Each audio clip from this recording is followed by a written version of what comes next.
I think all of you are well and safe by the grace of Almighty Allah. I am also well by the grace of Almighty Allah. Today we are discussing about your English second paper of class 9. At the first of going our lesson, I am introducing with you. I am Muhammad Sulaiman, senior teacher, Napura Shakirkil High School. In today's online class, at first take my cordial love and welcome to every student and every viewers. Dear student, we are discussing about preposition, most important topic of English second paper. It is helpful for the student of class 6 to class 10. Most important topic of English grammar. You know that there are 8 kinds of parts of a speech and preposition is one of them. So let us we discuss this topic.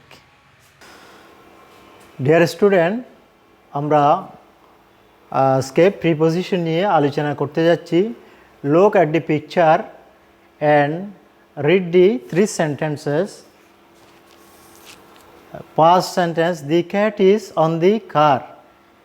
এখানে আমরা দেখতে পাচ্ছি on red কালারে লেখা, the cat is in the car, এখানে in ভিন্ন কালারে, the cat is under the কার।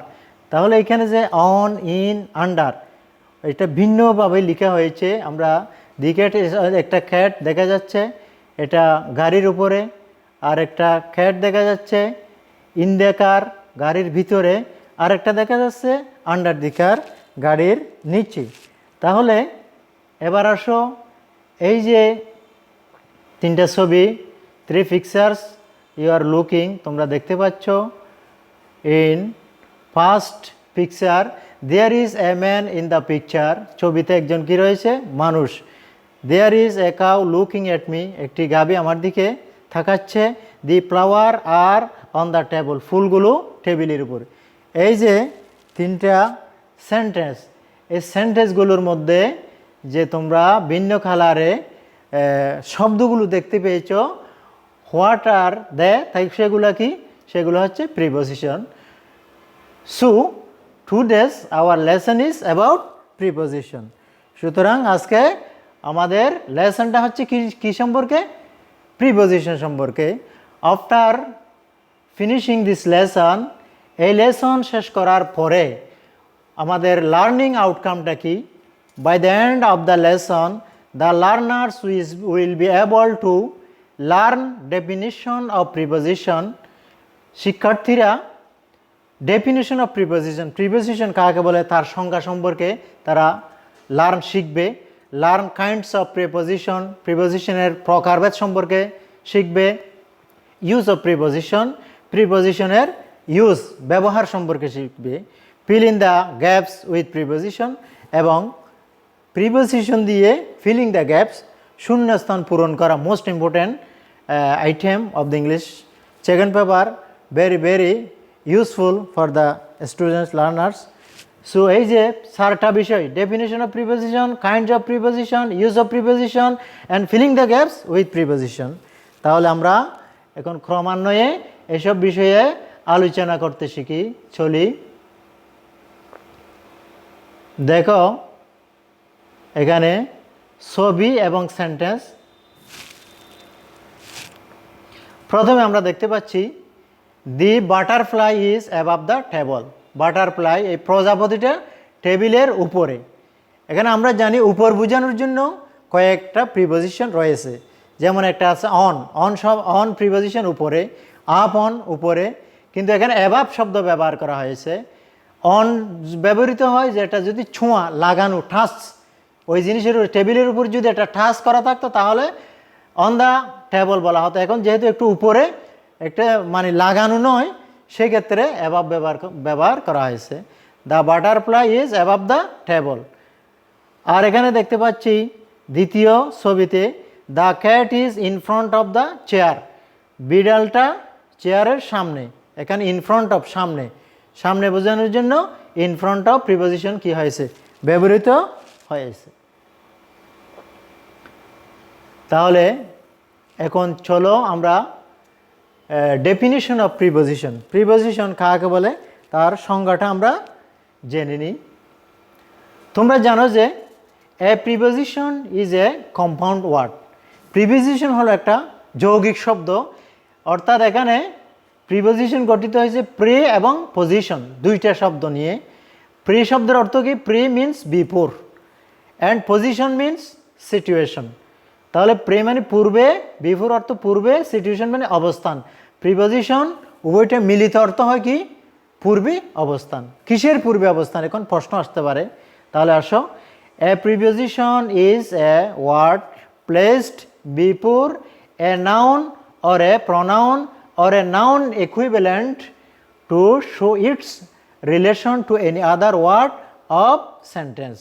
বাক্যের মধ্যে যে অন্য অন্য সেন্টেন্স রয়েছে, যে শব্দটাই প্রিপোজিশন হলো এমন একটা ওয়ার্ড যেটা প্লেসড মানে বসে, বিফোর এ নাউন একটা নাউনের পূর্বে বসে, আর এ প্রনাউন অথবা কোনো প্রনাউনের পূর্বে বসে, আর এ নাউন ইকুইভ্যালেন্ট অথবা নাউনের সমকক্ষ অন্য কোনো ওয়ার্ডের পূর্বে বসে। কী জন্য বসে? টু শো দেখানোর জন্য, ইটস রিলেশন এটার সম্পর্ক, to any other word of the sentence সেন্টেন্সের অন্য অন্য শব্দের সাথে সম্পর্ক বোঝানোর জন্য এটা কি হয়? ব্যবহৃত হয়। যেমন আমরা বলেছিলাম যে the book is on the table, the book is on the table. বইটা কিসের উপরে? টেবিলের উপরে। এখানে বুকের সাথে অন দ্য টেবল, টেবলের পূর্বে অন ব্যবহৃত হয়েছে। তাহলে অন প্রিপোজিশনটা টেবল এবং বুকের সাথে সম্পর্ক সৃষ্টি করেছে, রিলেশন সৃষ্টি করেছে। তখন আমরা বলতে পারি অনটা হলো কি? প্রিপোজিশন। আশা করি প্রিপোজিশনের সংজ্ঞাটা তোমাদের কাছে clear. Now we discuss about kinds of preposition. এখন আমরা প্রিপোজিশনের প্রকার নিয়ে কি করি? আলোচনা করি। প্রিপোজিশনের বেশ কয়েকটি প্রকার রয়েছে। First, simple preposition. সিম্পল সরল, সহজ সরল প্রিপোজিশন মানে একটা ওয়ার্ড নিয়ে কি হয়? গঠিত হয়। ডবল প্রিপোজিশন, তারপর আসতেছে কম্পাউন্ড প্রিপোজিশন যৌগিক, তারপর আসতেছে প্রেস প্রিপোজিশন, তারপর আসতেছে পার্টিসিপল প্রিপোজিশন, তারপর আছে ডিসগাস্ট প্রিপোজিশন, তারপর আছে ডিটাচ প্রিপোজিশন। তাহলে আমরা কয় প্রকার পেলাম? Simple, double, compound, press, participle, disgust এবং ডিটাচড। তাহলে 7 প্রকার। আমরা 7 ধরনের প্রিপোজিশন পেলাম। নামগুলো তোমরা মনে রাখবে।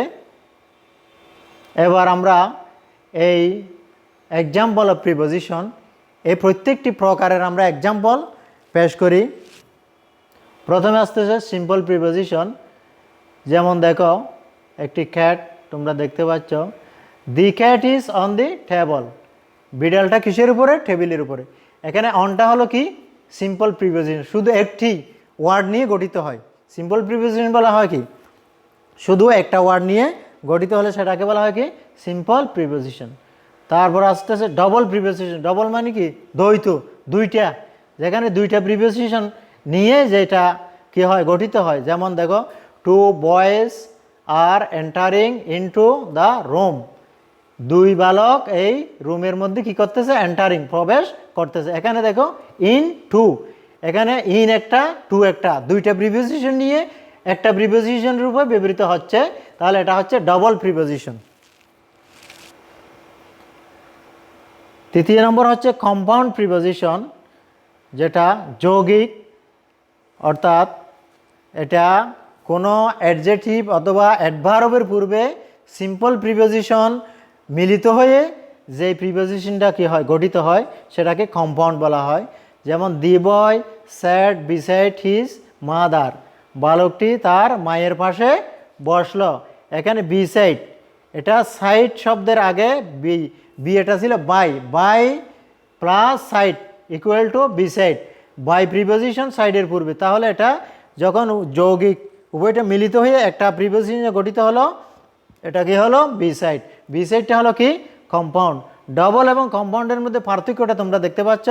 ডবলের মধ্যে উভয়টা কি হয়? Preposition, double preposition. একটা প্রিপোজিশন ডবল হলে এটা ডবল প্রিপোজিশন, দুইটা নিয়ে কি হয়? গঠিত হয়। কিন্তু এখানে প্রিপোজিশন দুইটা নয়, প্রিপোজিশন একটা আর একটা অন্য অ্যাডজেক্টিভ অথবা কি হবে? অ্যাডভার্বের পূর্বে একটা প্রিপোজিশন কি হবে?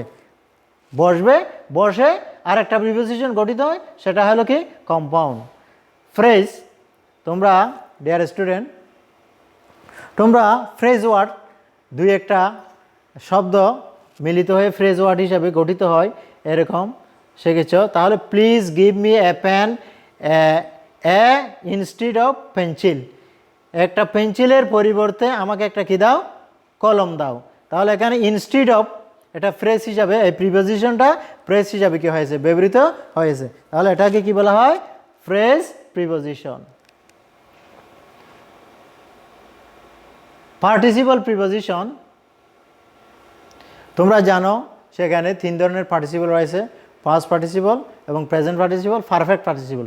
তো পার্টিসিপল প্রিপোজিশন বলা হয় যে প্রেজেন্ট পার্টিসিপল এবং ফার্স্ট পার্টিসিপল যদি প্রিপোজিশন রূপে কি হয়, ব্যবহৃত হয়, তখন সেটাকে বলা হয় participle preposition. The river flows fast the village, এখানে ফার্স্ট এটা পার্টিসিপল প্রিপোজিশন। ডিসগাস্ট ছদ্মবেশ ধারণ করে, অথবা এটা লুকিয়ে থেকে, মূল প্রিপোজিশনটা লুকিয়ে থেকে আরেকটা ছদ্মবেশ ধারণ করে প্রিপোজিশন হিসাবে কি হয়, ব্যবহৃত হয়। ইট ইজ 12 o'clock, এটা ইট ইজ 12, উটা হচ্ছে আসলে এটা অফের সংক্ষিপ্ত রূপ এটা, তাহলে উটা প্রিপোজিশন রূপে কি হচ্ছে, ব্যবহৃত হচ্ছে। তাহলে এটা ডিসগাস্ট প্রিপোজিশন। আরেকটা হলো ডিটাচড, ডিটাচড একটা বিচ্ছিন্ন। এটা আমরা এতক্ষণ যেগুলো আলোচনা করেছি, এই প্রিপোজিশনগুলো শব্দের মধ্যখানে ব্যবহৃত হয়েছে, আরেকটা নাউনের আগে অথবা প্রনাউনের আগে অথবা নাউন ইকুইভ্যালেন্টের আগে কি হয়েছে, ব্যবহৃত হয়েছে। কিন্তু এটা ডিটাচড, এটা সম্পূর্ণ বিচ্ছিন্ন একেবারে। What is Dhaka famous for, যেমন ঢাকা কী জন্য বিখ্যাত, এখানে ফর এটা হলো কি প্রিপোজিশন, কিন্তু এটা সেন্টেন্সের একেবারে কি শেষ পর্যায়ে সেন্টেন্স থেকে যেন বিচ্ছিন্ন হয়ে রয়েছে, যেন এটাকে কী বলা হচ্ছে, ডিটাচড প্রিপোজিশন। তাহলে এখন আমরা 7 প্রকার প্রিপোজিশন সেগুলোর আলোচনা এবং এক্সাম্পল আমরা পেশ করলাম। এখন তোমরা যেহেতু শ্রেণী কার্যক্রমে আসার সুযোগ নেই, এখানে যদি পেয়ার ওয়ার্ক, কিন্তু এগুলো তোমরা নিজেরা বাড়িতে এই ফিলিং দ্য গ্যাপসটা একটু পূরণ করে দেখবে। With, for, to, with, out, of, এই প্রিপোজিশনগুলো দিয়ে এই গ্যাপটা ফিল করার জন্য চেষ্টা করবে।